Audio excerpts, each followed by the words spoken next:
¿Cómo les va? ¿Cómo están? Bienvenidos a esto que es Economía de Bolsillo por la pantalla de Canal 10. Pasó el G20. Usted me dirá, pero yo en el bolsillo tengo lo mismo, no tengo ni 20. Bueno, estamos todos iguales. Hoy vamos a hablar de eso, pero también vamos a hablar de las proyecciones que se hicieron allá por enero del 2018, ya llegando a enero del 2019. Eso y mucho más aquí en Economía de Bolsillo.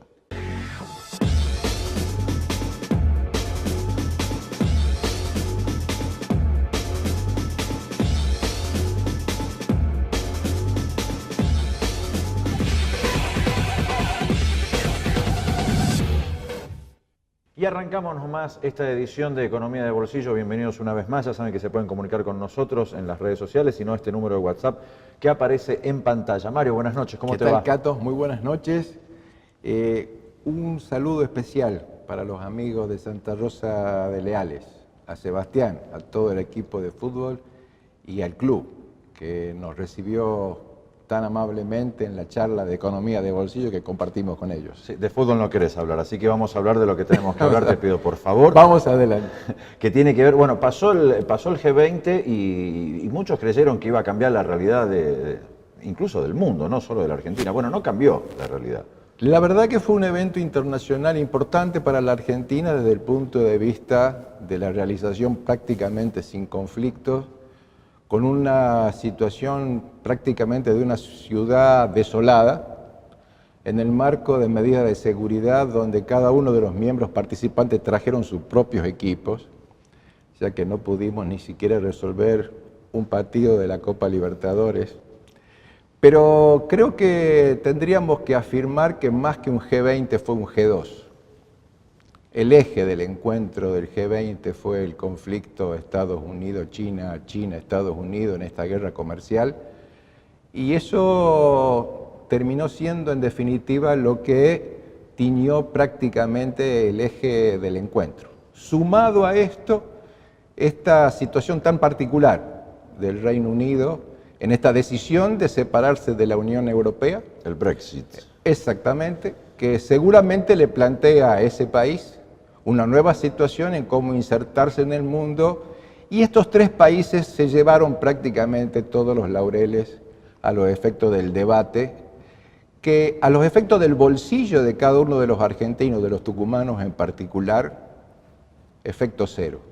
Lo único que sí quiero afirmar, Sí, que es importante remarcarlo, Argentina retomó, puso en marcha nuevamente los convenios con la República Popular de China, que los había congelado a partir del año 2016, pero seguramente con los invitados que tenemos, con la invitada que tenemos en el día de hoy, vamos a poder precisarlo mejor. Yo tenía entendido que esos conflictos eran malos, en fin, me estoy desayunando de eso. Bueno, les explicó muy bien Mario lo que acaba de decir, ¿no? El conflicto comercial entre China, 1.800 millones de habitantes tiene Donald Trump, por si no se enteró el presidente de Estados Unidos todavía, hay que tener conflicto con China.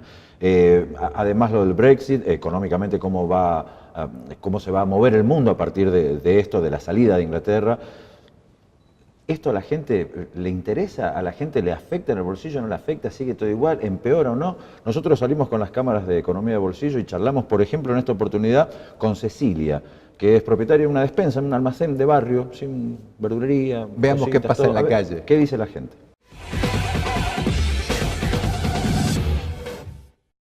Ha bajado muchísimo la venta entre la verdura, la mercadería, los fiambres. La gente te lleva 2 tomates, una cebolla, una zanahoria, no te quiere llevar un pimiento por 10 pesos, un pimiento. El verdeo, a veces lo tiramos. Lo que es verdura estamos descartando mucho. No, se pudre la verdura en realidad. Así que bueno, y lo que es fiambre ha bajado mucho la venta. Te lleva huevo, papa, tomate, golosina también. Los chicos lo que más consumen son las golosinas. Te compran lo justo y necesario para el plato del día. Exactamente. Un poquito de fideo, 10 pesos de fideo lleva a veces la gente porque no tienen plata para comprar. Y vos como comerciante, ¿cómo vas sobrellevando la situación? Y ahí está más o menos. Tratamos de estirarlo como sea, a veces nos falta también, a nosotros también nos falta dinero para volver a comprar. Porque todos los días está aumentando las cosas. Todos los días aumenta el arroz, la harina, todo, el jabón. todo está aumentando. La gente ya no lleva jabón. Temuco más económico, que ha salido hace poco una nueva marca, y el más económico lo está llevando es más que los otros jabones que sabían llevar. ¿Y los gastos fijos? Y, ¿Servicios? y ha aumentado mucho. Yo he pagado 2.500 pesos del mes pasado y este mes me ha venido 3.200. Aumentar. En que aumenta la nafta y aumenta esto, ya no se puede sostener el negocio. Va a ser una fiesta triste, la Costanera. Una fiesta triste se me hace, sí. Sí, el año pasado también ha sido triste, ¿no? Muy fea la fiesta del año pasado. Había poca venta y lo que uno iba vendiendo lo iba comprando de nuevo el mismo día o al otro día, así.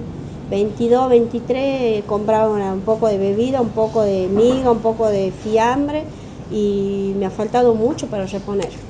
Y con la plata que uno sale para el día 25 no había nada.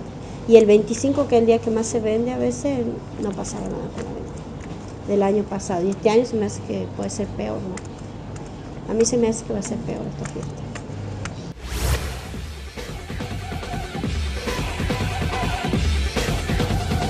Bueno, ahí la estábamos viendo a Cecilia, ¿no? Que no es dueña de una cadena de supermercados multinacional ni nada por el estilo.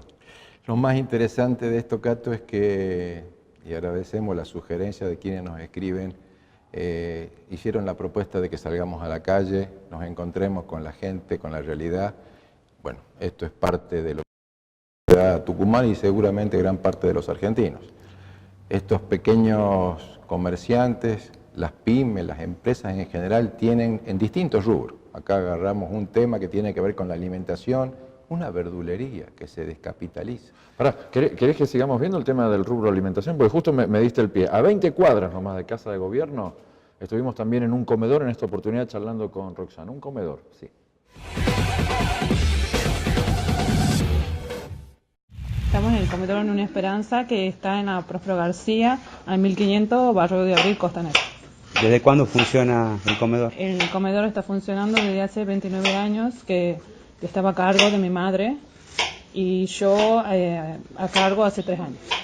Y en esos 3 años, ¿qué es lo que has ido advirtiendo en torno a las crisis económicas, a la crisis del Paco que afecta a tantos barrios sensibles? Y bueno, de las dos partes, cada vez más hay mucha necesidad, hay más chicos con el tema del consumo, o sea, cada vez peor. ¿Y en lo económico, vienen más chicos, menos chicos que antes? Y en lo económico sí, vienen familias enteras, recibo gente de situación de calle, chicos adictos, adultos mayores, de todo. Y bueno, no nos está alcanzando, pero sí nos están conteniendo con partida de secos. Se aumentó la partida, pero bueno, las cosas siguen aumentando y no es suficiente. Y bueno, también tenemos aporte del Banco de Alimentos, que también es importante, y algunos que nos colaboran. Estoy cocinando hoy en día para 150 y 160 personas diario. ¿De lunes a viernes? De lunes a viernes, solamente almuerzo por ahora. ¿Cómo ves las calles de la Costanera? ¿Cómo ves a los chicos? A pesar de que se ha mejorado el barrio, que hicieron pavimento y todo eso, la situación de los chicos es peor. Es peor, cada vez más chicos, se ven muchas chicas. Antes mayormente se veía varones, ahora se ven mujeres, madres, padres, familia, está cada vez peor.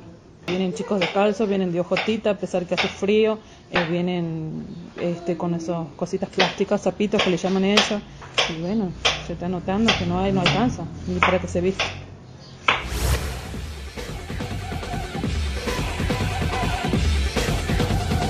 Nos dicen desde la producción, nos acercan un dato, 14 pesos un plato de comida es lo que pone el Estado para los comedores. En realidad yo soy de la idea de que los comedores tienen que estar cerrados y que cada uno tiene que comer en su casa con su familia, pero son necesarios. La verdad que sobran las palabras, los hechos, porque por ahí muchas veces hacen observaciones de que tenemos una mirada muy crítica. Bueno, la realidad es esta, no hace falta argumentar más. Hay una necesidad de un Estado presente, hay una necesidad de un compromiso social Indudablemente quienes empezaron con 10, 12, 20 comensales con chicos de un barrio para atender, hoy están desbordados por niños, y no tan solo por los niños, por las madres, incluso con mayores adultos. Esta situación se agrava y vamos a tener un fin de año, la verdad, más que preocupante. No se trata de bajarse de una combi y caminar un barrio durante media hora, se trata de estar en ese barrio, de vivir, de sentir lo que siente esa gente. Primera pausa en Economía de Bolsillo, ya venimos.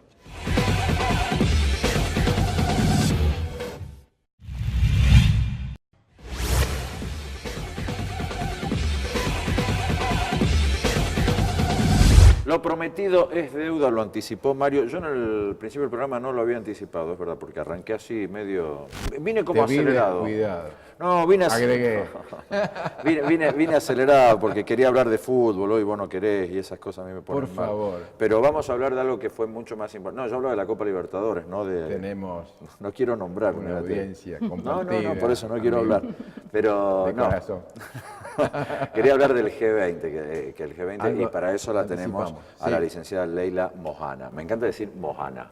No sé por qué, Está pero muy bien, está me muy gusta, bien pronunciado. me gusta con la Bienvenida, H y Gracias, Mohana. gracias. ¿Cómo estás? Muy Bienvenida. bien, gracias por la invitación. No, Siempre por es favor. un gusto venir acá. Aparte, el clima en el que se graba el programa es muy interesante.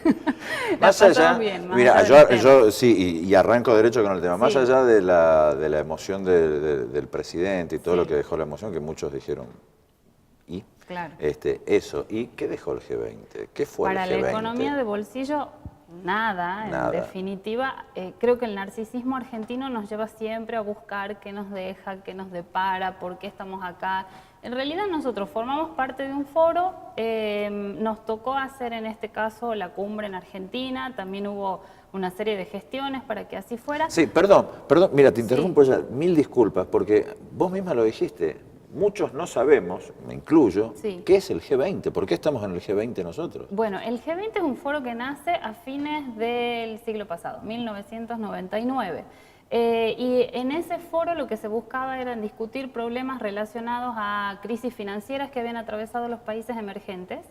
Y en ese sentido se convoca también a la Argentina, primero porque era una época en donde estábamos muy ligados al Fondo Monetario Internacional y veníamos atravesando también una serie de cimbronazos, pero seguíamos siendo ejemplo para estos foros multilaterales. Y además por un trabajo muy fuerte de la diplomacia argentina en ese momento, todavía estaba Carlos Menem de presidente, para considerar a la Argentina como un país más latinoamericano que tenía que estar sentado ahí. Estaban ya convocados México y Brasil, que habían pasado Bien. dos crisis muy fuertes, el tequila y la famosa crisis de Caipiriña, Ah, que es sí, la que sí. vino después del tequila. Todo con el alcohol. Sí, Sí. y nosotros, bueno, grandes proveedores de materia prima al mundo, nos jugamos una carta e ingresamos en ese foro. Bien, Ahora, listo. ese foro que empieza siendo un foro donde se debaten cuestiones financieras, pasa en el 2008 a convertirse en un foro de más relevancia, donde se convocan ya a los líderes, a los presidentes de cada uno de los países, a raíz de la crisis que atraviesa el mundo en el 2008, que para muchos economistas tiene un paralelismo con la crisis de la Gran Depresión De los años 30. De los años 30, sí. Ha sido tan fuerte y sobre todo el hecho de que se haya dado en el sector industrializado del mundo, en los países avanzados, creo que ha sido un golpe muy fuerte, lo que ha generado que la convocatoria para tratar de solucionarla se la busque en el G20. Entonces, creo que en la primera declaración, Obama estaba de presidente ya en Estados Unidos, y la primera declaración dice, bueno, para encontrar una solución a una crisis global, la respuesta tiene que ser global, por lo tanto no se podían limitar al famoso G7 o G8, y convocan a este grupo ampliado.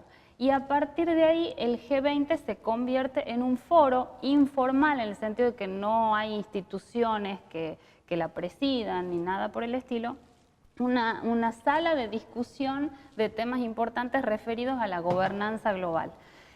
Yo diría que en el 2008, 2009, 2010 el G20 sacaba declaraciones con un poco más de tono crítico. Se hablaba de reformulación del Fondo Monetario Internacional, se criticó duramente a los paraísos fiscales, y lo que pasó de ahí en más también es que la actuación de los países en los foros internacionales tiene mucho que ver con los gobiernos de turno. Eso te iba a decir, hoy está Bolsonaro, está Macri, está Sí. Trump, está Macron. Digo, es complicado que hagan un documento crítico contra el FMI. Sí, más que crítico se hacía alusiones a una reformulación Sí, bueno, que después terminó siendo una cuestión de cambio retórico. Contemos, Lelia, si te parece, en Sí. ese año 2008-2009 fueron la crisis, las famosas burbujas. La crisis de El la tema de las hipoteca. hipotecas en Exactamente, Estados Unidos, sí. donde habían quebrado una cadena de bancos importantísimos. Y en este enfoque que tienen los economistas de que hay que frenar todo tipo de emisión monetaria, Sí. mencionemos que los Estados Unidos salieron a salvar a todo el sistema financiero haciendo una de las emisiones históricas de dólares más importantes de la historia de los Estados Unidos. Europa Lo mismo también pasó en lo hizo. España. Europa también lo hizo, por eso algunos decían, recuerdo algunas notas del momento, decían la gran nacionalización de los bancos, en Claro. el sentido de que los aportantes, los ciudadanos con sus impuestos estaban dando fondos para que se salven a estas grandes empresas, y eso también era una crítica, y sale ahí la discusión de Estado-mercado, cuánto mercado, discusiones que parecían enterradas en la década del 90 y que se reflotan después de la crisis del 2008. Y hoy de nuevo estamos en un mundo complejo, estamos en un mundo donde yo diría que todos los valores y las instituciones que existían hasta ahora están en tela de juicio. Una de las críticas más importantes, y sí, resultado del documento del G20, se habla de la reformulación de la Organización Mundial de Comercio. Y no se habla de proteccionismo, pero la culpa de la reformulación tiene que ver justamente con las políticas proteccionistas. Esas políticas proteccionistas que vinieron de parte del mundo occidental, que se supone que es el abierto al mercado, como es el caso de Estados Unidos, y por otro lado una China que debería, según lo que nosotros pensamos, representar lo opuesto, es aquella que está diciendo, bueno, me están atacando con aranceles, tengo que responder con aranceles. Creo que es bueno mencionar que hubo, creo que un acuerdo transitorio, 90 días Sí. se dieron entre Estados Unidos y China Sí. de una tregua en esta Una guerra especie de comercial, a partir de una propuesta de los chinos de suspender las exportaciones de bienes por 100.000 millones de dólares, y los Estados Unidos levantaba esta política arancelaria contra la producción china. Esto va a durar, dicen, 90 días, pero esto fue uno de los temas que se privilegió como la foto más importante del evento, ¿sí? Yo diría que más importante que el resultado del G20, que en realidad como es una resolución a la que se llega por consenso, a veces son resoluciones un poco lavadas en el sentido de convenciones muy generales, lo más importante del G20 son las reuniones bilaterales que se dan con ocasión, aprovechando que todos los presidentes están en el mismo lugar. Y sí, la cuestión de la tregua en la guerra comercial es importante, pero yo creo que en el conflicto Estados Unidos-China subyace algo mucho más profundo, que es una competencia hegemónica por el planeta. Entonces, no estamos hablando solo de comercio y de aranceles, creo que esa es la punta del ovillo, pero China tiene un programa de proyección internacional a largo plazo. Está trabajando en su proyecto de la Ruta de la Seda, que implica no solo liberalización comercial, sino también inversiones en infraestructura en gran parte de Asia, de Europa, y también con una mirada muy fuerte hacia América Latina. Y creo que eso asusta a Estados Unidos, sobre todo ahora que estamos con un Estados Unidos más nacionalista y mucho más cerrado en el sentido económico. Claro. Perdón, ¿no? Yo lo digo desde la más supina ignorancia. A mí me asusta que 20 presidentes quieran manejar los destinos de 198 países, ¿no? Que son más o menos un país más, un país menos, ¿viste? Todos los días te cambia una independencia de uno. Pero eso por un lado me asusta. Y lo que más me asusta es que tengo la sensación que en el G20 no van a representar cada país, cada presidente a su país, a su pueblo, sino a su poder económico de ese país. No representan al obrero, no representan al trabajador, no representan al ama de casa, digo, representan a la mayoría, insisto, lo digo desde la más absoluta ignorancia, creo que representan al empresariado en esas reuniones. Depende de qué presidente estás hablando. Me parece que Trump representa al empresariado. Bueno, porque Trump tiene una mirada, llegó Mirá con cómo esa mirada. Bolsonaro también, me van cayendo las fichas. pero mandó, no estuvo, pero mandó. Mandó a Temer para que disfrute de su última cumbre. Y bueno, dijo, pero, ya me tocarán a mí otras. Pero de verdad, ¿vos no te crees que lo mandó con instrucciones, por ejemplo? No sé en qué medida, me parece que los países latinoamericanos en esta cumbre estaban como un poco más deslucidos en el sentido de que todos estaban en transición, salvo el caso de Argentina, que bueno, venía con un protagonismo además porque el Fondo Monetario nos dice, bueno, es más, creo que hace pocas horas salieron declaraciones de Christine Lagarde diciendo, bueno, así es el trabajo que nosotros hacemos con los emergentes, argentinos, volvemos a ser ejemplo, entonces por ese lado habrá que ver cómo evoluciona la economía argentina, pero más allá de eso tenés Brasil en transición con un cambio de gobierno muy fuerte, un giro muy brusco. Para América Latina muy brusco, porque Bolsonaro no es lo mismo que otras derechas en el resto de América Latina. Veremos si hace lo que dijo en campaña. Y por otro lado, el cambio en México. Vos pensás que el presidente Peña Nieto vino solo a firmar la reformulación del NAFTA y se fue porque tenía que entregar el mando al otro día. Hoy el presidente de México es López Obrador, de centro izquierda o de izquierda, con una mirada totalmente, pero borra totalmente, tira abajo todo lo que el PRI vino haciendo en estos años y muy crítico del neoliberalismo. Hay que ver cuáles son los márgenes, o como se dice en algunas ocasiones, qué grados de libertad tiene López Obrador para trabajar en ese sentido siendo la frontera sur de Estados Unidos y hasta qué punto no le limita eso la evolución económica del país. En definitiva fue, pienso yo, un G20 más protocolar que otra cosa, ¿no? Es como que no, salvo el protocolo, salvo la prórroga esta de 90 días que contaban entre China y Estados Unidos. Más que protocolar te diría bilateral. Es como que estamos en un mundo donde la diplomacia directa y este tipo de foros que se arman un poco ad hoc y que van manteniéndose en el tiempo, van reemplazando poco a poco organismos que ya existen previamente y que parecen anquilosados. Por eso se habla de la reformulación de la OMC. La OMC largó su última ronda de negociación en el 2001, la famosa ronda de Doha, y nunca se cerró justamente por las políticas proteccionistas de los grandes países. Perfecto. Leila, muchísimas gracias por venir. Gracias a ustedes. Muy amable. Muchísimas gracias. Aprendemos un montón cuando viene. Vamos a la última pausa en Economía de Bolsillo, ya venimos.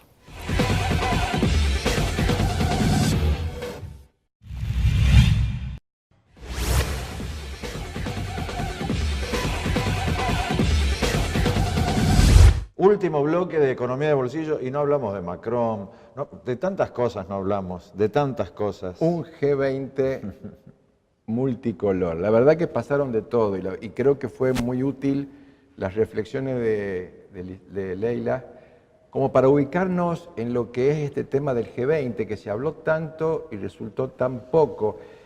Digo porque en términos de desempleo, Argentina va a terminar mordiendo los 2 dígitos.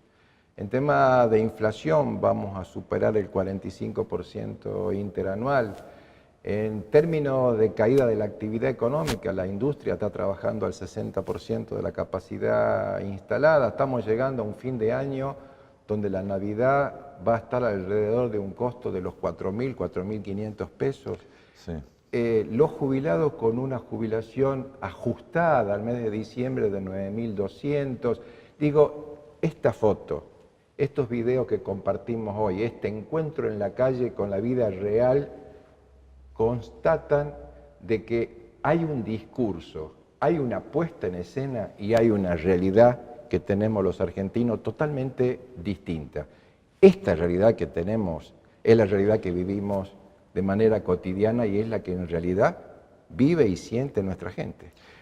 Yo digo que lo del G20 hay que agregarle esto que vos mencionabas. En el medio del G20, París ardía. Claro. Y hay que decir que París ardía, pero no tan solo que ardió París, sino que el presidente tuvo que volver a Francia y anular el aumento de los combustibles. Y además que congeló el agua, congeló la luz, congeló el gas, tuvo que congelar todo, ¿no? Publiqué en la página del Face. ¿Hace falta llegar a tanto para entender que no se puede más con esta política de ajuste? Presidente, gobernador, pueblo de Tucumán, pongámonos de pie. Basta. Hay que decir basta. Antes de empezar el programa charlábamos con la producción, con Mario, y yo les decía ya para cerrar, ¿no? Las proyecciones del 2018, según Analítica, Banco Galicia, BBVA, el Capital Economics, el Citigroup, todos, ¿no? La mayoría, daban un consenso de $1 a 22 pesos, finalizando el 2018, es decir, ahora. 22 pesos Hoy proyectaban. estamos 39. Bien, daban una proyección de inflación del 19.8. ¿40? ¿Y para arriba? Para arriba. Bueno, listo, ya con eso es suficiente. Gente, muchísimas gracias por acompañarnos como siempre. Nos vemos el miércoles que viene en la pantalla de Canal 10 con más Economía de Bolsillo. Sean felices. Gracias. Gracias.